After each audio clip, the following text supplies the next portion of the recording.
Salmon of Knowledge. Another episode of Edwin Salmon of Knowledge. A knowledge gun you load and then you shoot it into your brain. Edwin Salmon of Knowledge is a thing you have to acquire. You're loading up your knowledge gun, you're ready to fire. If you don't have knowledge, then you are in dire straits. Edwin Salmon of Dire Straits were popular in the 80s, fronted by Mark Knopfler, and then he got into some bother cause he used a terrible slur in one of his songs, and people forget that. I think it's still on Spotify. Hey, Salmon Skins, I checked and it is still on Spotify. If you don't know what I'm talking about Dire Straits' monster smash hit from 1987, I think, mid-80s, called Money for Nothing and Your Chicks for Free, which was a groundbreaking video. I remember watching the video as a young boy, thinking it was groundbreaking. I remember turning to my parents and said, you know what? I think this is breaking new ground. And they agreed. And the video was two cigar-chomping CGI delivery men, or moving microwave ovens and custom kitchen deliveries. We got to move these refrigerators. So the whole song is like 8 minutes long.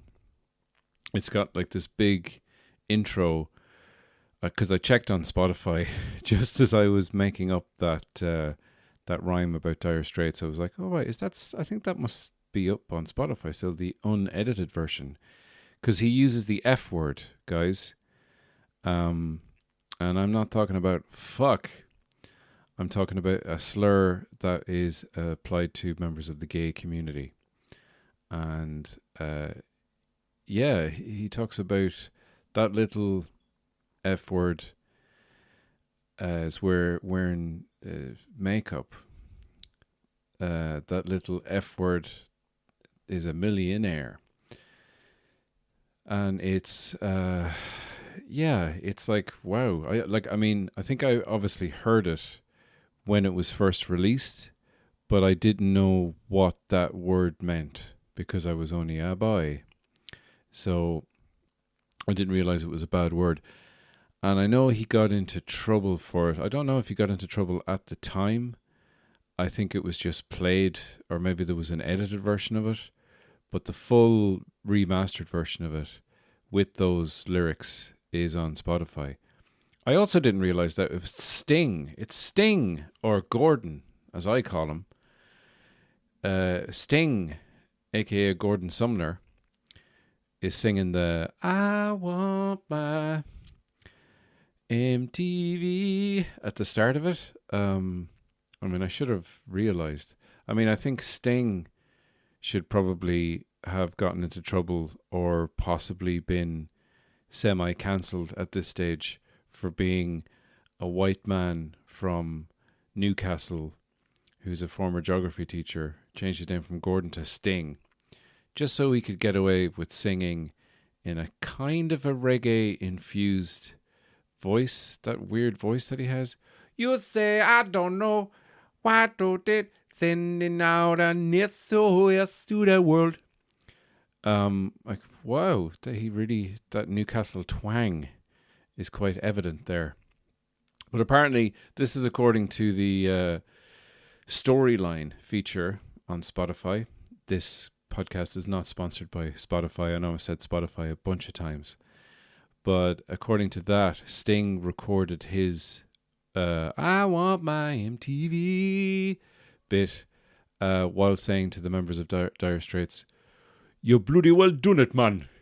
You're doing a great song here now, and I'm totally for it. Now I've been cancelled for doing such a bad Newcastle accent that it does sound like I'm impersonating a reggae man. What's that? I've been cancelled for saying reggae man as well. I've just been cancelled all over the place.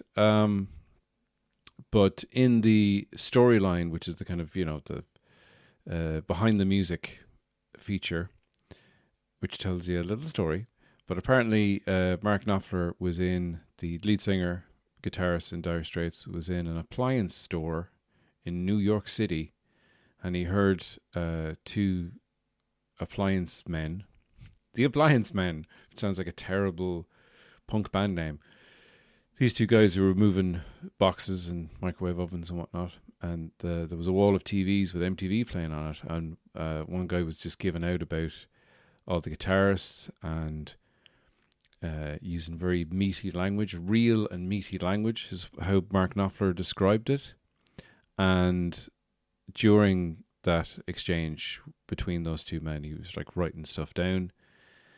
And they were just talking about the guy was giving out about musicians and how it wasn't a real job and they get money for nothing and chicks for free, and obviously he used the F word, calling them by that, using that slur, and Mark Knopfler's writing it all down. So I think in Mark Knopfler's eyes and his defense for using the words in the song is that it's not him saying it, it's this guy, it's this character who feels this way towards people of an artistic leaning, people in the arts, people who are just doing a hobby, which is something that I have heard numerous times from numerous people about the job that I do. So guys, if you can be arsed to check out Money for Nothing, the uncensored version, it is up on Spotify if you have Spotify, and once again not sponsored by Spotify, and you can probably find it online. You can probably find maybe an interview with Mark Knopfler explaining himself. How dare you, Mark Knopfler? Even if it was characters saying it, it's still not fully understood unless you see the video, and even then it's like CGI, boxy CGI characters. Look, they were a long way from Toy Story, let's be honest. But the bigger news, not bigger news than that, that's not even news, that's just my thoughts and a little bit of knowledge, which is the name of the podcast, on music, outdated music from the 1980s, cock rock music.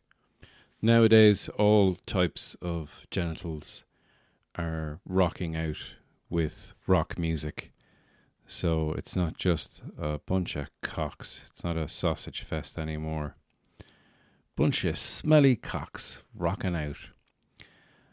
Salmon Skins, I apologize for all of my cock talk.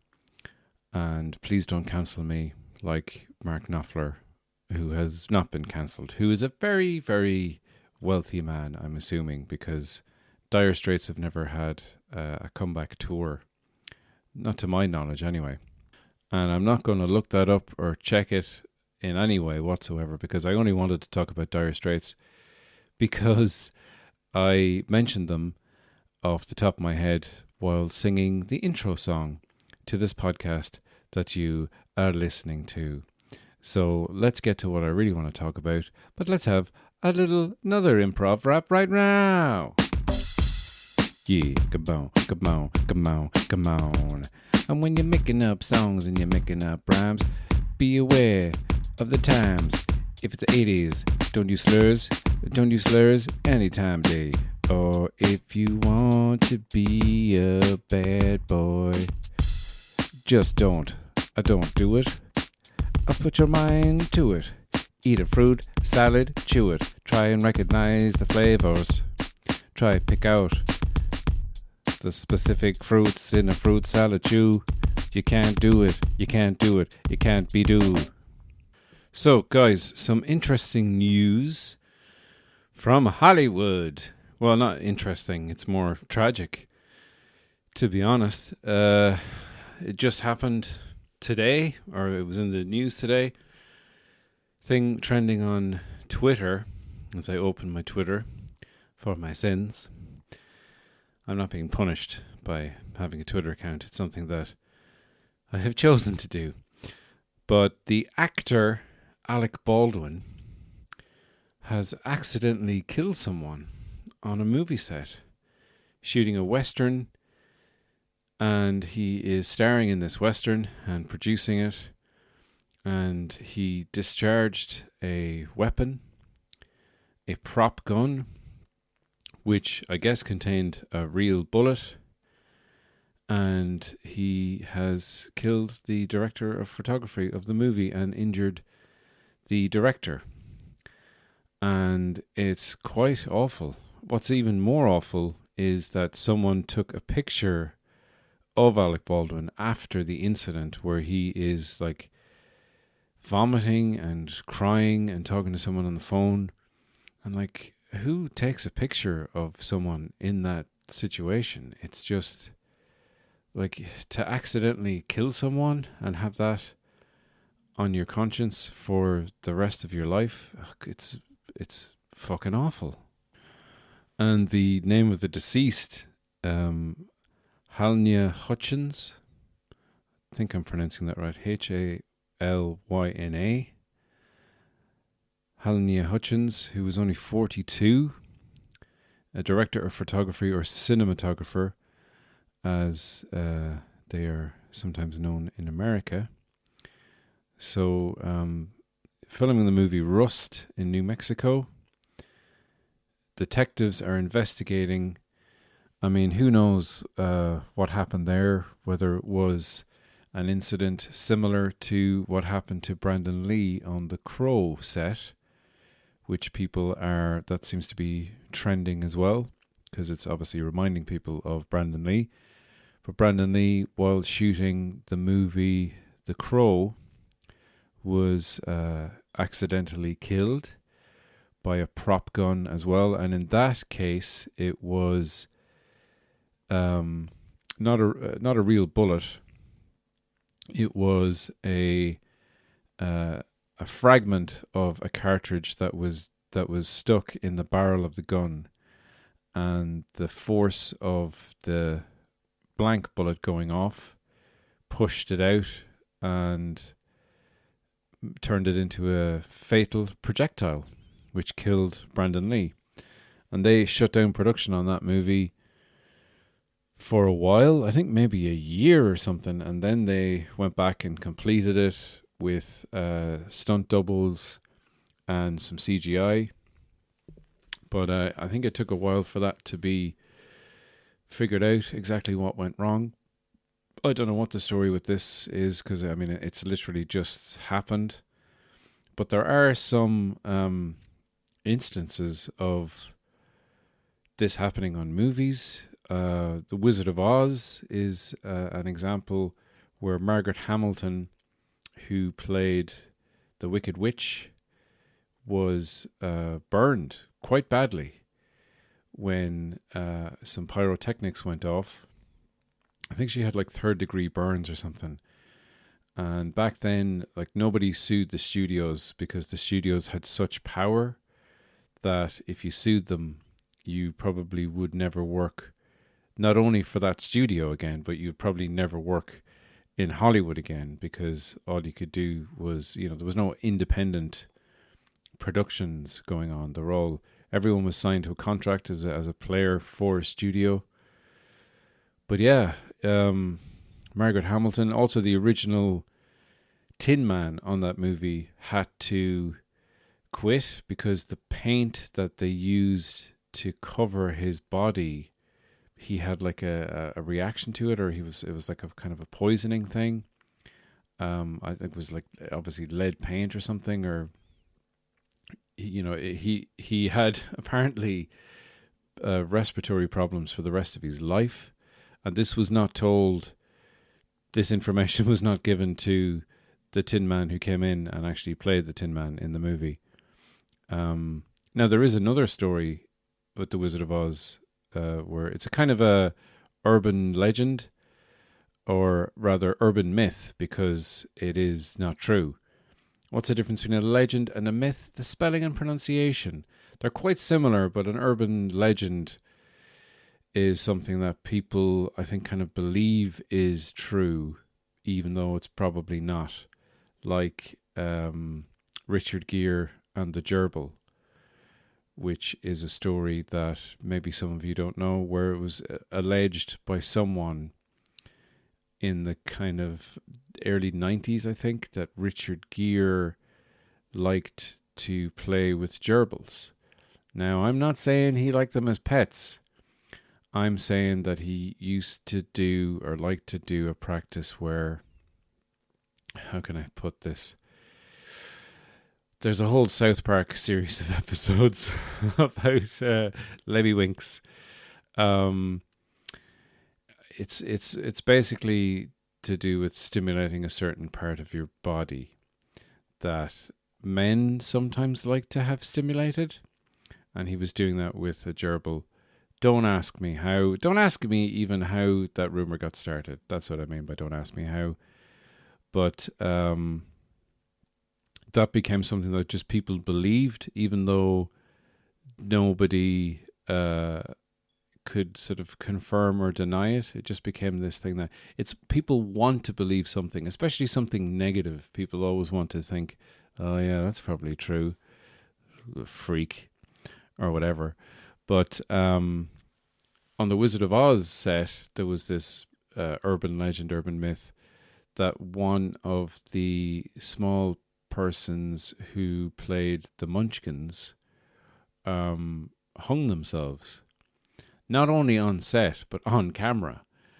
And there's a scene where Dorothy and the gang are skipping down the yellow brick road, and in the woods in the background you can allegedly see a munchkin hanging from a noose, but I've checked it out and you can't see anything. It's just one of those things where, because there's rumors about, and this I think pertains to a kind of a stereotype about a certain type of people, and the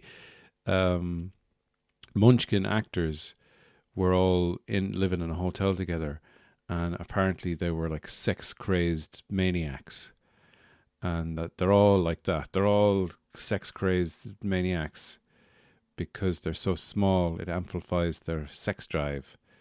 And they were like drinking like lunatics and having mad orgies and all this kind of stuff. And one of them apparently was drinking so much that the depressant that is alcohol got to them.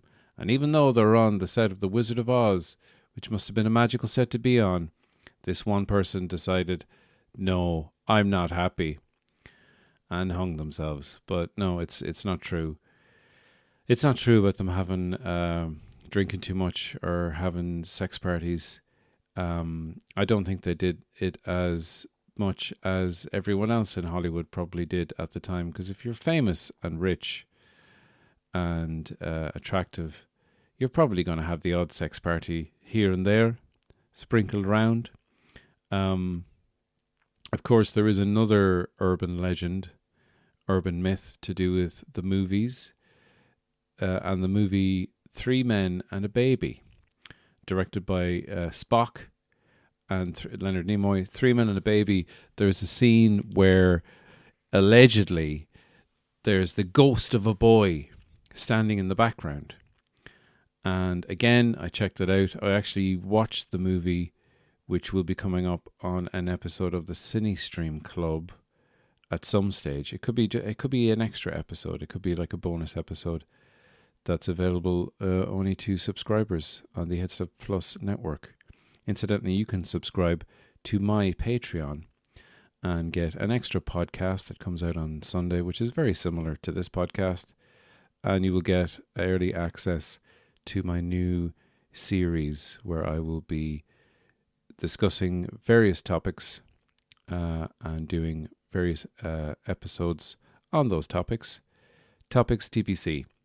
But I do like the movie, so I'm definitely going to do a whole series on the movies. But Three Men and a Baby, yeah, there's a scene where Ted Danson, he's handsome, he's dancing. His name is Ted Danson. And his mother is there, and he's like trying to convince her to take the baby off his hands because he's only a man and he doesn't know anything about babies. And she doesn't. And in the background, behind like a lace curtain or something, or behind by the window, is what appears to some people who, watching the movie, logically assumed, all right, they just caught a ghost on camera. But what it is, it's a cardboard cutout of Ted Danson's character in the movie, because his character is an actor. And his character is an actor. Steve Guttenberg is an illustrator, cartoonist. And Tom Selleck is an architect. So, and they're living in a really, really nice apartment. So I don't know if Tom is paying the lion's share of that rent, or have they split it 3 ways. But, you know, an actor and a cartoonist, I don't think their salaries would be in quite the region that an architect's salary would be. Because Tom Hanks, if only Tom Hanks is in this movie, not even Tom Selleck, Ted Danson. I'm mixing up my Teds and my Toms. Never do that. Always put your Teds in the Ted pile and your Toms in the Tom pile, and colour code them. Put a dash of red on the Toms and blue on the Teds, and you'll never get confused. But he's not like a famous actor. He's not really successful. Certainly not successful enough. I don't think he's earning more than Tom Selleck. These are the things I was thinking about when I was watching the movie, because it's not a great movie. I enjoyed it when it came out, but then I was young and I was listening to Dire Straits and not understanding how horrific the language being used in it was. But it's a cardboard cutout of his character from a scene that was cut out of the movie. So it's confusing as to why it's there, because it's not explained. But it's not the ghost of a boy. Because also they shot that on a set as well, which I've done my research into this. They shot it on a set, and nobody dies on a set. A set is made, they shoot on it, and then they destroy it again.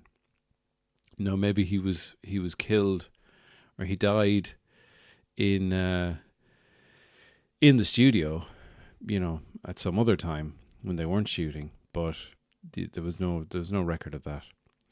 So Halloween time.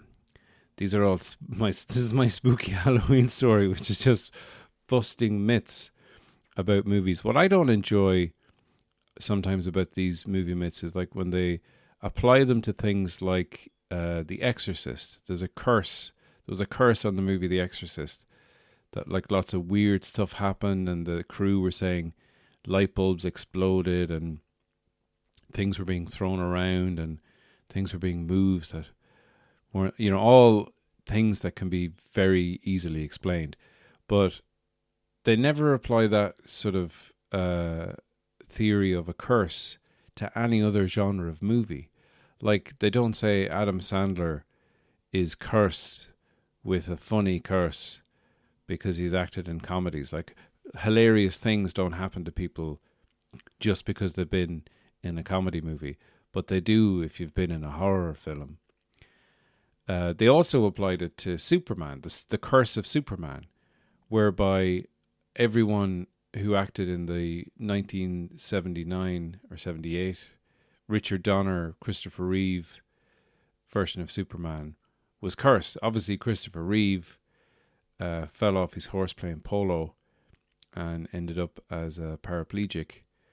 And Margot Kidder had her mental health issues. And Gene Hackman retired from acting and is now nearly 90 and writes cowboy novels. So the curse didn't seem to affect Gene Hackman that badly, but everyone else, yes. So unless he's the exception that proves the rule, it just seems a bit strange that no one ever, you know, if you're in a superhero movie, surely the curse should be that you eventually end up getting sort of low-key superpowers, you know, like not flight or x-ray vision or something, but, you know, you can levitate 3 inches off the ground. But, you know, that's it. That's the be-all and end-all of your powers. Now, The Exorcist, though, even though it's a scary movie about exorcism, and people are saying, oh, they shouldn't be dabbling in fictional ghosts or demons, because that is based on a true story, and there are true accounts of exorcisms. And maybe I'll do that as an episode in my new Edwin Salmon of Knowledge series. I'll do Hollywood movies, scary movies, and their real life inspirations, and how faithful they are to those things. So yeah, I'll do that. Maybe I'll do it for Halloween. Yeah, you watch me. I've got time. I've got a week. I can do it. I just have to watch some movies and do some research. So The Exorcist, there is a scene where Regan, the girl who is possessed by a demon and needs to be exorcised, or as my mother would say, exorcised, because she calls the movie The Exorcist. So they bring her to hospital and she's having all these things done. And that's what makes the movie so effective, I think, because they're eliminating things. They're eliminating, is she got the flu? Is it meningitis? Is it something that would infect her brain to make her say these crazy things? And they're using science and logic and reason. And then when all of that is exhausted, then it's like, well, I guess we better call in the exorcist. And she's having like a spinal tap done or a scan done.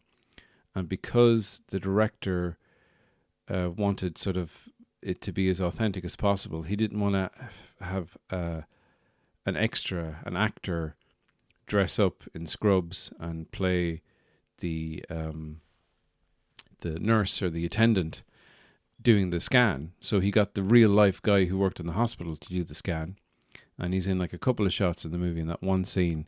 And then it turned out years later that this guy was like a serial killer. Like he had killed a number of people over a number of years. And I don't know if he'd actually done it when the movie was shot in 73 or whatever, or he'd done it after the fact, but it's kind of weird to see that movie and go, that guy is a serial killer. So there you go. That's my list of movie myths and accidents, and condolences to the family and friends of the director of photography, Halnia Hutchins, who unfortunately passed away, and condolences to Joel Souza, the director of the movie, who was also injured. And also, I feel bad for Alec Baldwin, because you don't want to kill anyone under any circumstances, as far as I'm concerned. Even if you're like defending your family against a marauder or something, or an invader, or someone who's trying to rob your house, someone with ill intent, it's still not a good thing. It can't be a good feeling. Even people in times of war killing the enemy, you're still a human killing a human, and that can't be good or right, or feel good or right, or even when it's slightly justified. So yeah, that's terrible. So I mean, I think we'll have another little freestyle rap to cheer ourselves up. Yeah, come on. Well, I'm rapping okay, yes, I'm rapping just fine. I'll rap better if you give me some wine. Let me have a bottle of wine, then I'll be fine. I'll be rhyming all the time, and I'll go off to the show. Don't you know? I know. Give me some dough. Not dough, not bread dough, I mean money. That's what I want. Give me some honey. I'm sorry that I called you honey. You're a person in your own right. Come away with me tonight. No? Okay, thanks very much.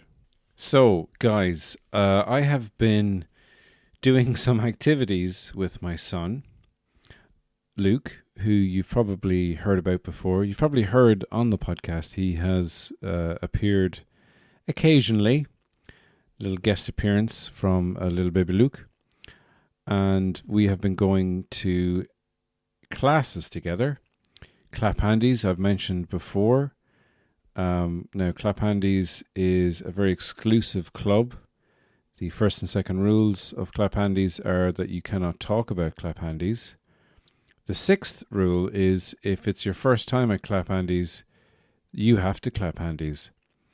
And Luke I think he's going through a growth spurt, which happens. He has a spurt of growth.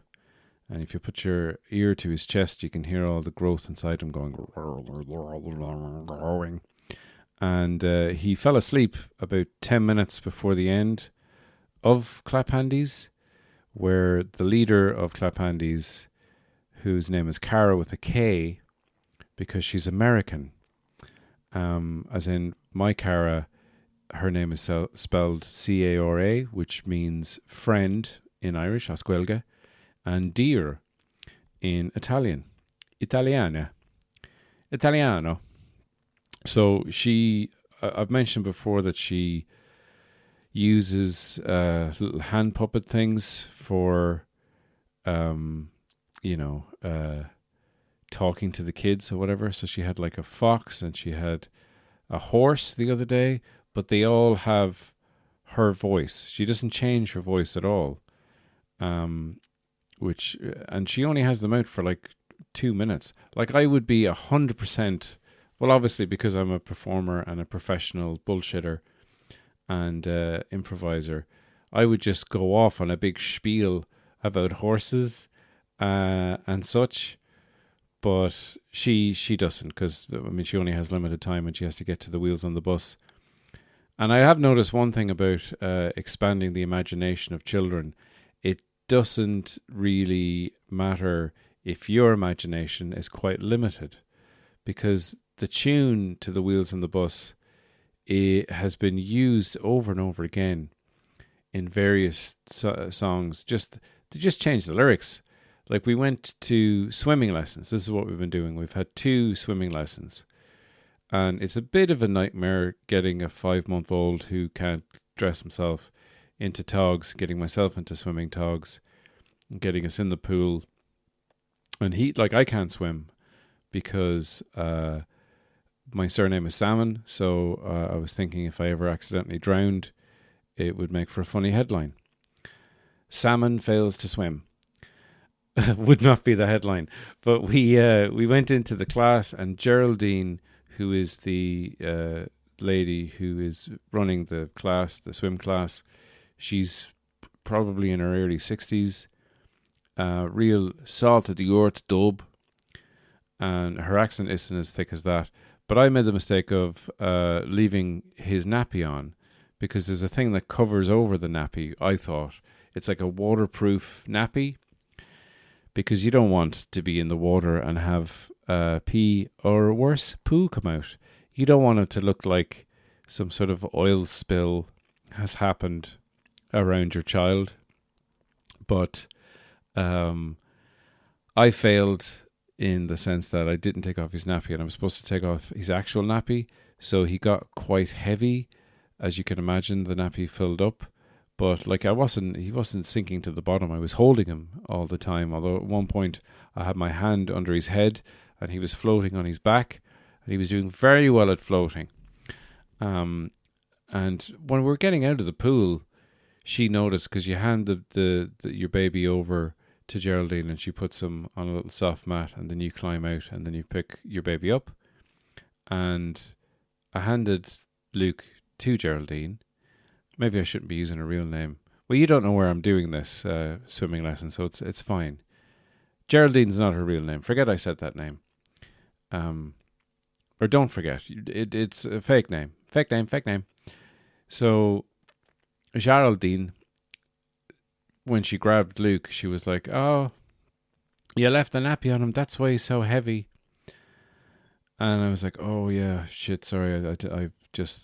I've never done this before. I don't know, you know." And then she turned to the rest of the parents and was like, "He's after leaving the nappy on." And I just immediately went, "Oh, Geraldine, don't shame me in front of the other parents." I thought it was a little bit much. And then just last week, just this last Monday, we were doing our swimming, and we did this thing where you hold your baby up, you say their name, and then you put them under the water. You kind of move them slowly to the side, to the left, and then slowly lift them out of the water. And then you just kind of move them from side to side, slightly tilting them. They're kind of like chest up or belly up. The water is up to their bellies, I meant. They're not like chest up. They don't puff their chests out. And so I did this. Like the first week I did it with Geraldine, not a real name, with her help. And this time I was like, yeah, I know how to do this. It's dunking him under, whatever. And he came up and he started crying. And what you do is, she was saying, you don't react to them. If they cry, you just carry on as per normal. Everything's fine.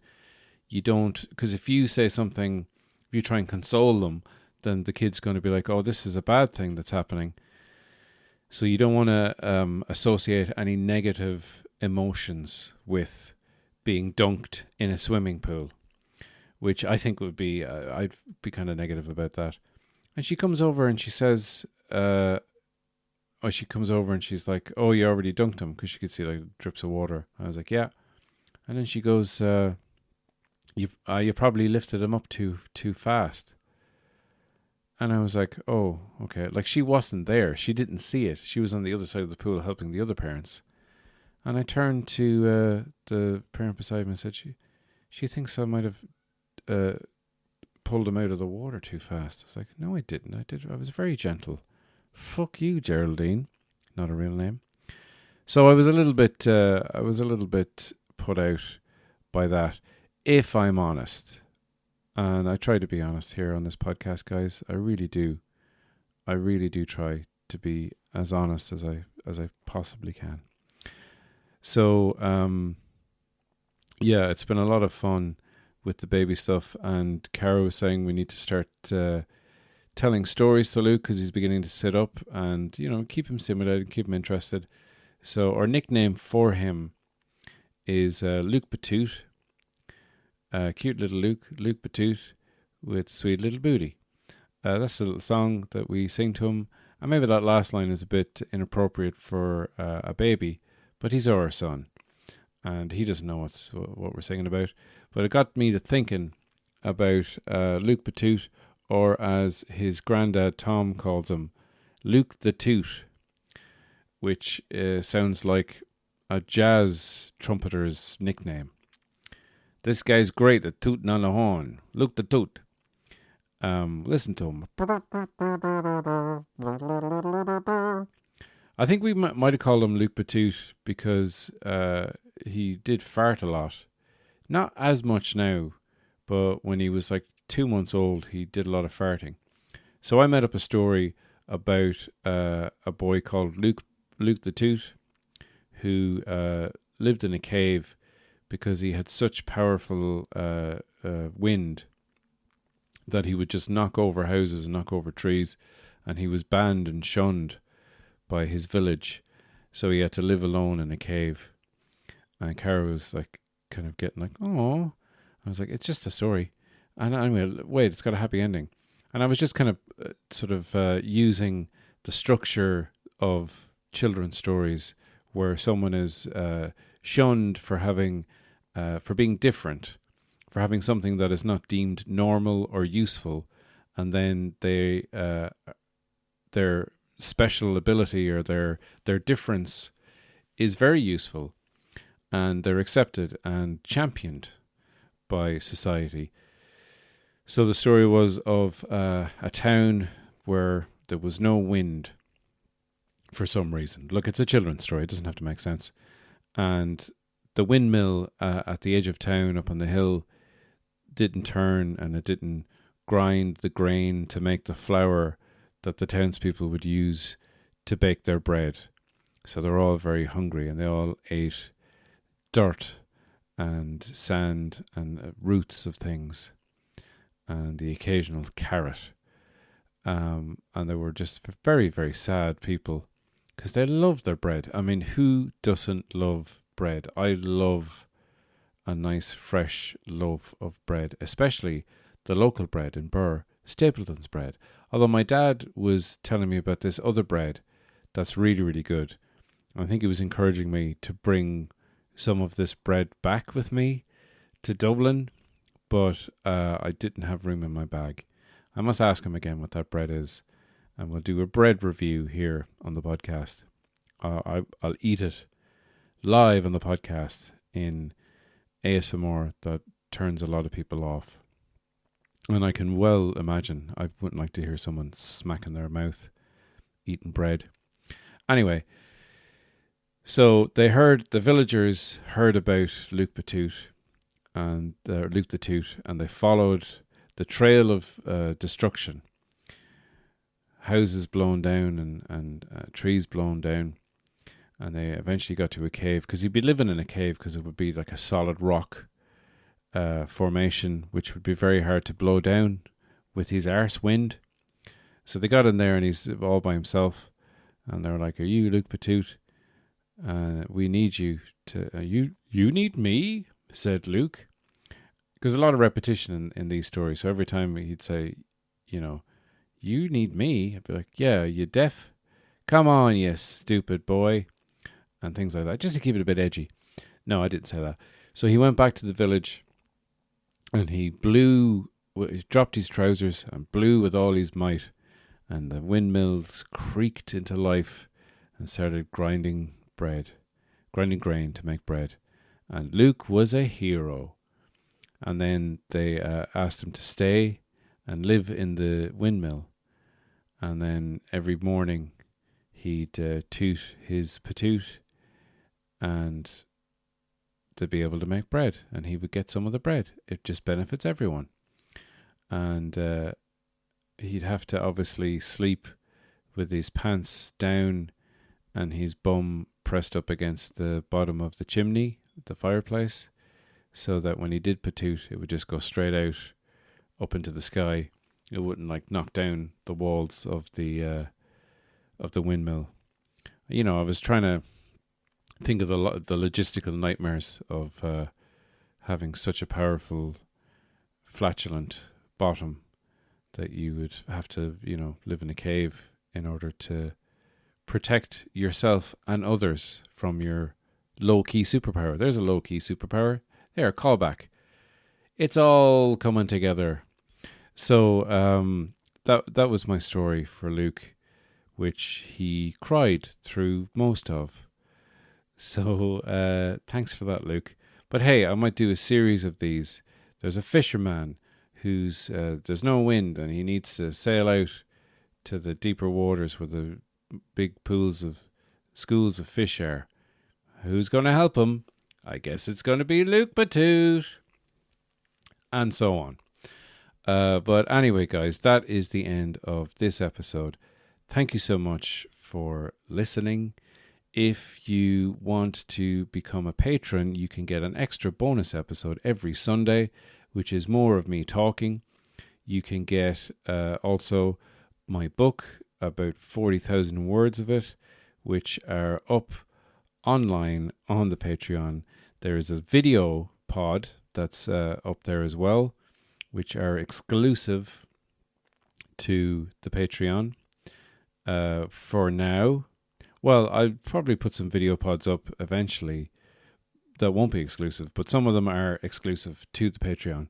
So you get video pods. You get an extra podcast every week. That's 4 podcasts a month. You get video pods. You get my book.